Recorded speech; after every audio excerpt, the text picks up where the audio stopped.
আসসালামু আলাইকুম।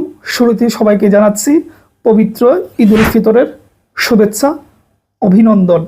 আশা করি ঈদের মতোই আপনাদের জীবনের প্রতিটা দিন হাসি আনন্দে ভরপুর হয়ে উঠুক, সেই আশা প্রত্যাশা আমার এই মুঘল দরবারের প্রত্যেকটা সাবস্ক্রাইবারদেরকে জানাচ্ছি আমি। মূল কথায় আসি, এই ঈদটা হোক আপনার এই বেকারত্ব জীবনের, বেকারত্বের অভিশপ্ত দিনগুলির সর্বশেষ ঈদ। আগামী ঈদ উল ফিতরের জন্য আপনার এবং আপনার বন্ধুদের মধ্যে সামাজিক অবস্থানের মধ্যে একটা বিরাট তারতম্য তৈরি হয়, সে আশাও আমি করছি। এই ঈদে আপনি তিনটা বিষয়কে টার্গেট করুন যে আগামী ঈদে এই তিনটে বিষয় আপনার জীবনে যোগ হবে। নাম্বার 1, বেকারত্ব দূর হয়ে আপনি একজন চাকুরিজীবী হবেন এবং অবশ্যই গভর্নমেন্ট জব হোল্ডার।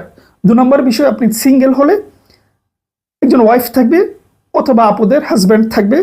নাম্বার 3, আপনার জীবনে সামাজিক মর্যাদা, ইজ্জত, সম্মান এবং সামাজিক একটা অবস্থান যোগ হবে। এই তিনটি জিনিস আপনাকে আগামী 1 বছরের ভেতরে আগামী ঈদ উল ফিতরের আগে যোগ করবেন। সেই রকম একটা প্রতিজ্ঞা নিয়ে পড়াশোনায় নেমে পড়ুন। দেখতেই পাচ্ছেন প্রচুর নিয়োগ আসতে যাচ্ছে, সামনেও কয়েকদিনের ভেতরে আসবে। সুতরাং সেইটা কাজে লাগান। আগামী ঈদ উল ফিতর যেন আজকের ঈদ উল ফিতরের মতো না হয়, সেই প্রতিজ্ঞা ধীরভাবে নেন। মানুষের পিঠ যখন দেওয়ালে চইলা যায় তখন সে পারে না, এমন কাজ নাই ভাই। মানুষের ভেতরে প্রচুর শক্তি রয়েছে, কিন্তু আমরা সেই শক্তিটার 10% কাজে লাগাই না। সুতরাং সেইটা কাজে লাগাবেন। আবারও ঈদের শুভেচ্ছা রইল। সবাই ভালো থাকবেন, সুস্থ থাকবেন। ঈদ মুবারক।